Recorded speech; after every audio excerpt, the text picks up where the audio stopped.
የዓለማችን ታላቁ ቦክሰኛ መሐመድ አሊ በአንድ ወቅት በጋዜጠኞችና በተቺዎቹ በተደጋጋሚ ይሰደብና ይሳለቁበት ነበር። አንድ ጊዜ አንድ ጋዜጠኛ በሕዝብ ፊት ሊያዋርደው ሞከረ። መሐመድ አሊ ግን የማይጠበቅ ነገር አደረገ። ምንም አይነት ምላሽ ከመስጠት ይልቅ በተረጋጋ መንፈስ ፈገግ ብሎ ጋዜጠኛውን በቆመበት ጥሎት ሄደ። የሆነ ጊዜ ላይ መሐመድ አሊ ስለ ጉዳዩ ሲያስረዳ እንዲህ ብሏል። የወደፊት ህይወቴን መወሰን በማይችሉ መርዛማ ሰዎች ላይ ጊዜዬንና ኢነርጂዬን አላባክንም ሲል ተደምጧል። በህይወታችሁ ውስጥ መርዛማና ክፉ የሚባሉ ሰዎች እየተከታተሉ ክብራችሁንና ሞራላችሁን ሊቀብሩ ሲጣጣሩ ልትመለከቱ ትችላላችሁ። ታዲያ እነዚህን ሰዎች በጥበብ ካልያዛችኋቸው በፍጹም አትችሏቸውም። የሳይኮሎጂ ባለሙያዎች እነዚህን 6 ጥበቦች በመጠቀም ጠላቶቻችሁን ጸጥ እንዲሉና በማክበር እንዲመለከቷችሁ ማድረግ ትችላላችሁ ሲሉ ይመክራሉ።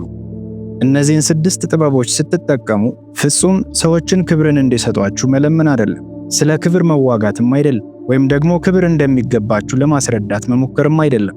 ከዚያ እጅግ የሚለይና በጣም ቀላል የሆነ ዘዴ ነው። አንዲት ቃል እንኳን ሳትናገሩ መስመራችሁን እንዳያልፉ እንዲሁም መፈታተናቸውን እንዲያቆሙ የሚያደርግ የሳይኮሎጂ ሚስጥር ነው። የመጀመሪያው መርዛማ ሰዎችን ጸጥ ማድረጊያ ጥበብ ከበቀል ይልቅ ሰላምን ምረጡ። አንድ ሰው መጥፎ ነገር ሲያደርግባችሁ የአብዛኛው ሰው የመጀመሪያው ሐሳብ ሪቬንጅ ወይም በቀል ነው። አጻፋውን መመለስ አለብኝ፣ እኔ የተሰማኝ ህመም እንዲሰማቸው ፈልጋለሁ ትላላችሁ። ነገር ግን የበቀል ትልቁ ችግር ይሄ ነው። በቀልን ስታስቡ በእነርሱ ደረጃ ዝቅ ብላችሁ እንድትቀሩ ያደርጋችኋል፣ እንዲሁም ስለ እነርሱ እንድታስቡ ያስገድዳችኋል።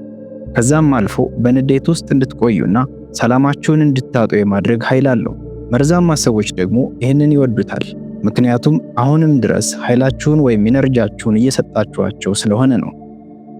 ታዲያ ስለ ጠንካራ ሰዎች ከጠየቃችሁኝ ደግሞ እነሱ በቀል ለማድረግ ጊዜያቸውን ከማጥፋት ይልቅ ሰላምን ይመርጣሉ።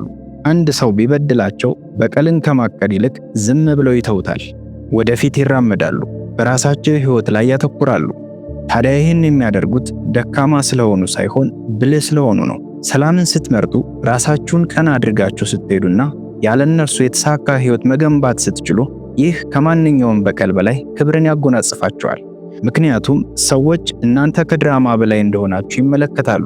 የበሰላችሁ ስለሆናችሁ ለእንደዚህ አይነት ጨዋታዎች ቦታ እንደሌላችሁ ያሳያል። ለወደፊት ህይወታችሁ ስለምትጨነቁ በእነሱ ከንቱ ወሬ ላይ የምታባክኑት ጊዜ የላችሁም። ሁለተኛው እነርሱ ንዴትህን ሲጠብቁ አንተ እርጋታህን አሳያቸው። ቶክሲክ ወይም መርዛማ የሚባሉ ሰዎች ሁልጊዜ የሚጠብቁት ነገር አለ። መጥፎ ነገር ይናገራሉ፣ ስሜታችሁን የሚነኩ ነጥቦችን ወደ እናንተ ይወረውራሉ። ከዚያም እናንተ እስከምትቆጡና ብለው አፕ እስከምታደርጉ ይጠብቃሉ። ሁሉንም ነገር ድራማታይዝ በማድረግ ቁጣችሁ እንዲቀሰቀስና ራሳችሁን መቆጣጠር እስከማትችሉ ድረስ ስሜታችሁን ማንበብ ይፈልጋሉ። ምክንያቱም እናንተ ስትቆጡና መናደር ስትጀምሩ እነርሱ የበላይነት ይሰማቸዋል። በንግግሬ ብቻ እሱን መቆጣጠር እችላለሁ ብለው እንዲያስቡ እድል ትሰጧቸዋላችሁ ማለት ነው። ታዲያ በእንደዚህ አይነት ሁኔታ ውስጥ ምን ማድረግ አለብን ካላችሁኝ፣ ቢ ካልም። እነዚህን ማሸነፊያው የመጀመሪያው ጥበብ መረጋጋት የሚባለው ጥበብ ነው። ይኸውላችሁ አንድ ሰው ሊያበሳጫችሁ ሲሞክር፣ መጥፎ ንግግር ሲናገራችሁ ወይም ጸብ ለመጫር ሲፈልግ ያኔ እናንተ ዝም ጸጥ ብላችሁ ተመልከቱት። ፍጹም ሰላማዊና ያልተረበሸ መስላችሁ ጠብቁት።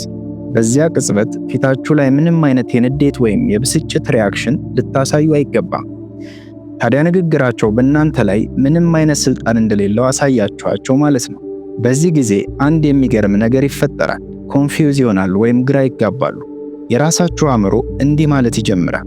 ላበሳጨው ሞክሬ ነበር ግን ምንም አልሆነ፣ እንዲያውም ምንም አይነት የመቆጣት ምልክት አላሳየም ይላሉ። ምክንያቱም እነርሱ ለትልቅ ምላሽ ተዘጋጅተው ነበር። እናንተ ግን ከመረጋጋት ውጭ ምንም ምላሽ አልሰጣችሁ። ከዚህ በላይ ግራ ሊያጋባቸው የሚችል ነገር ሊኖር አይችልም።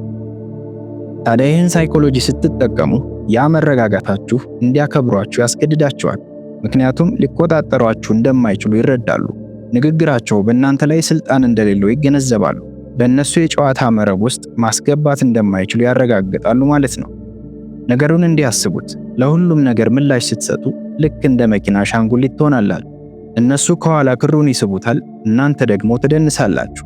በተቃራኒው ስትረጋጉ ግን ያንን ክር ትበጥሱታላችሁ። እነሱ እንደፈለጉ የሚጫወቱባችሁ መጫወቻ እንዳልሆናችሁ ታሳያችኋላችሁ። ይህ የሰው ልጅ ሳይኮሎጂካል ሪያሊቲ ወይም የሰው ልጅ ስነ ልቦናዊ እውነታ ነው። ሰዎች ሊገፉት የማይችሉትን ነገር ያከብራሉ። አንተ ካልተናወጥክ፣ ካልተሰበርክና ምንም ቢሉ ጸንተህ ከቆምክ ከማክበር ውጭ ሌላ ምርጫ አይኖራቸውም። ሶስተኛው ከቃላቶቻችሁ ይልቅ ተግባራችሁ እንዲናገር አድርጉ። ስለምታደርጉት ነገር ቃላትን አውጥቶ ማውራት ምንም ትርጉም የለውም። በተግባር ማድረግና ማሳየት ግን ሁሉንም ነገር ይቀይራል።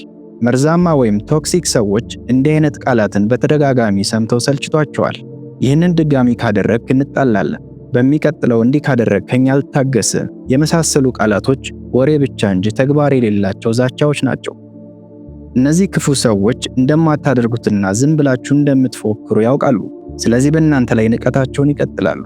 ነገር ግን ማውራቱን ትታችሁ እርምጃ መውሰድ ስትጀምሩ ሁሉም ነገር ይለወጣል።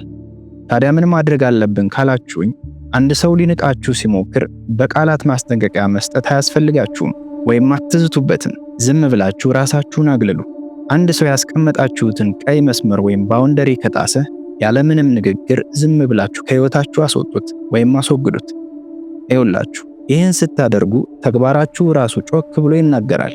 መርዛማ ሰዎች እንዲያከብሯቸው የሚያደርጋቸውም ይሄው ነው። ምክንያቱም ከዛ በኋላ እንዲህ ብለው መረዳት ይጀምራሉ። ይህ ሰው ዝም ብሎ አይፎክርም፣ የተናገረውን ያደርጋል። ስለዚህ ጥንቃቄ ማድረግ አለብኝ ማለት ይጀምራሉ። ቃላትን ችላ ማለት ቀላል ነው፣ ተግባርን ግን ችላ ማለት አይቻልም። በዝምታ ተንቀሳቀሱ። ባህሪያችሁ ማንነታችሁን ለሰዎች ያሳያቸው። እውነተኛ ክብር የምታገኙት በዚህ መንገድ ነው። አራተኛው ያለምንም ይቅርታ ቀይ መስመራችሁን አስከብሩ። መርዛማ ሰዎች ከፈቀዳችሁላቸው ደጋግመው ድንበራችሁን ይጥሳሉ። ከአቅማችሁ በላይ ይጠይቋችኋል። ያለ ቀጠሮ መጥተው ይረብሿችኋል። መጥፎ ንግግር ከመናገር ወደ ኋላ ይሉ፣ እንዲሁም ጊዜያችሁን ያባክናሉ። ታዲያ አብዛኛው ሰው ደግሞ ክፉ መሆን ስለማይፈልግ ወይም ደግሞ ሰው ማስቀየምን ስለማይፈልግ ዝም ብለው መቀበልን ይመርጣል። ጠንካራ ሰዎችን ግን ስንመለከት አንዴ ቀይ መስመራቸውን ያሰምራሉ፣ ለዛም ይቅርታ መጠየቅን አይፈልጉም። ምን ማለት ነው ካላችሁኝ፣ አንድ ሰው የማትፈልጉትን ነገር እንድታደርጉ ቢጠይቃችሁ አይሆንም ወይም አልችልም ማለትን መልመድ ይኖርባችኋል እንጂ ባለማድረጋችሁ በተደጋጋሚ ይቅርታ መጠየቅና ምክንያት በመደርደር ላለማስቀየም ብላችሁ ሰበብ አስባብ ማስቀመጥ ግዴታችሁ መሆን የለበትም። ያላመናችሁበትና የእናንተን ጊዜ የሚወስድባችሁ ከሆነ በቃ ዝም ብላችሁ አይሆንም በሉ። አንድ ሰው ባልተገባ መንገድ ሊያናገራችሁ ቢሞክር አሁን ይህንን ውይይት ማድረግ አልፈልግም ትላላችሁ እንጂ ይቅርታ ግን እንደዚህ ብናደርግ ይሻላል እያላችሁ መለማመጥ አስፈላጊ አይደለም። ግልጽ የሆነ ቀይ መስመር ብቻ አስምሩ። አንድ ሰው ያንን ድንበር መጣሱን ከቀጠለ በቀጥታ ይህ ለኔ አይሰራም በሉት፣ ይቅርታውን አቆዩት። አሁን ይህንን ማድረጋችሁ እንዴት እንደሚሰራ ላሳያችሁ። ለድንበራችሁ ይቅርታ ስትጠይቁ ድንበር ማበጀታችሁ ስህተት እንደሆነና መጥፎ ነገር እያደረጋችሁ እንደሆነ እንዲሰማቸው ታደርጋላችሁ። ነገር ግን ያለ ይቅርታና ያለ አስፈላጊ ማብራሪያ ቀይ መስመራችሁን በረጋ መንፈስ ስትገልጡ ክብር እንደሚገባችሁ እንደምታምኑ ያሳያል። የራሳችሁ ገደብ ተገቢ እንደሆነና በጽኑ እንደምታምኑበት ያረጋግጣል። ታዲያ እነዚህ ሰዎች ይህንን የእናንተን ኢነርጂ መረዳት ይጀምራሉ። ይህ ሰው አይታጠፍም፣ ምን እንደሚፈልግ ያውቃል፣ ስለዚህ ማክበር አለብኝ ብለው ያስባሉ። ያለ ይቅርታ የሚቀመጥ ድንበር ሁልጊዜም ያስከብራል።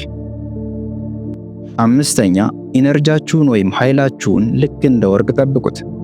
ክፉ ሰዎች ሁሌም የሚጠሉት አንድ ነገር አለ። እሱም ጊዜያችሁንና ትኩረታችሁን ስትነፍጓቸው በጭራሽ አይመቻቸውም። አብዛኛው ሰው ሁልጊዜ ለሁሉም ሰው ምላሽ ለመስጠት ዝግጁ ነው። ሰው ሲደውል ወዲያውኑ ያነሳሉ። የጽሑፍ መልእክት ሲላክላቸው ወዲያውኑ ይመልሳሉ። በመጥፎነታቸው የሚያውቋቸውን ሰዎች እንኳ አብረን እንውጣ ብለው ሲጠይቋቸው እሺ ብለው ይከተላሉ። በተቃራኒው ጠንካራ ሰዎች ግን ኃይላቸውን ወይም ኢነርጂያቸውን በደንብ ይጠብቃሉ። ጊዜያቸው፣ ሰላማቸውና ትኩረታቸው ውድ እንደሆነ ያውቃሉ። ስለዚህ ለሁሉም ሰው ዝም ብለው አይሰጡትም። ይውላችሁ አንድ ሰው በመጥፎ ትሪት ሲያደርጋችሁ ራሳችሁን ከዛ ሰው እንዴት ቶሎ ማግለል እንዳለባችሁ ወቁበት። ታዲያ ከዛ በኋላ እንደፈለገ እናንተን ማግኘት አይችልም። መልእክት ሲልኩላችሁ ለመመለስ መጣደፍን አቁሙ። ይህን የምታደርጉት ክፉ ለመሆን ሳይሆን በራሳችሁ ሕይወት ላይ ስለተጠመዳችሁ ብቻ ነው። አብረዋችሁ መሆንን ሲፈልጉ ስራ አለብኝ ማለትን ልመዱ። እርዳታ ሲጠይቋችሁ አሁን ጊዜ የለኝም የሚሉ ቃላትን መልመድ ይኖርባችኋል። ይህ ብልግና ወይም ለሰው ክብር ያለ መስጠት ጉዳይ አይደለም። እነርሱን ለመጉዳትም የምታደርጉት ድርጊት አይደለም።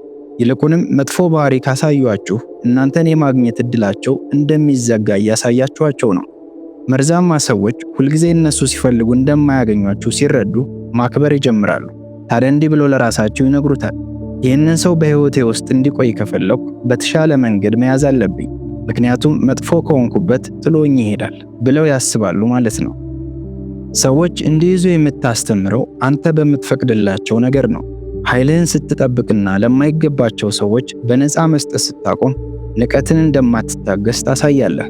ይህ ደግሞ እውነተኛ ክብርን ያመጣል። ይጠቀሙብህ ወይም መጥፎ ሊያደርጉ ሲያስቡ ሁለቴ እንዲያስቡ ያደርጋቸዋል። ታዲያ ያንተን ሰው ሰላምና ትኩረት ለማግኘት ሁሉም ሰው ብቁ አይደለም። ይህንን ስትረዳና በውስጥ ስታምንበት ሌሎች ሰዎችም ያንን ስሜት ይረዱታል፣ ያከብሩታልም። የመጨረሻው መርዛማ ሰዎችን ጸጥ ማድረጊያ ጥበብ፣ ሁሉንም ነገር ለዚች ዓለም ተወው፣ ሕይወት ራሷ ትበቀልልሃለች። አንተ አጻፋውን መመለስ አያስፈልግህም። መርዛማ ሰዎች ዋጋቸውን እንዲከፍሉ ማድረግ ያንተ ድርሻ አይደለም፣ ሕይወት ራሷ ታደርገዋለች። ሰዎችን በመጥፎ ትሪት በሚያደርጉ አካላት ላይ ውሎ አድሮ ሕይወት ራሷ ዋጋቸውን ትሰጣቸዋለች። ያንተ ሥራ ቀላል ነው፣ መተው፣ ወደፊት መራመድ፣ እናም ሕይወትህን መኖር። ለመርዛማ ሰዎች ትምህርት ለመስጠት መጣርህን ስታቆምና በዝምታ ጉዞውን ስትቀጥል ያኔ አንተ አሸናፊ ትሆናለህ። ምክንያቱም እነርሱ በድራማ ውስጥ ታስረው ሲቀሩ፣ አንተ ግን እዚያ ማዶ ደስተኛ ሆነህ ሕይወትህን ትገነባለህ፣ ታድጋለህም። አንተ ስትበለጽግ ሲያዩህ ያኔ እውነተኛ ክብር ይመጣል። ታዲያ ውድ ተመልካቾቼ ከነዚህ 6 ነገሮች ውስጥ አንዱን ብቻ ምረጡና አንዴ ብቻ ተግባራዊ ያድርጉት። እናም በሕይወታችሁ ላይ ምን እንደሚፈጠር ተመልከቱ። የበለጠ ኃይል ይሰማችኋል። ሰዎች እናንተን በተለየና በአስገራሚ መንገድ መያዝ ይጀምራሉ። የዛሬው ይህንን ይመስላል። ቀጣይ ጠቃሚ ቪዲዮ እንዲደርሳችሁ ሰብስክራይብ በማድረግና የደወል ምልክቷን በመጫን ቤተሰብ ይሁኑ። ሰላማችሁ ይብዛ።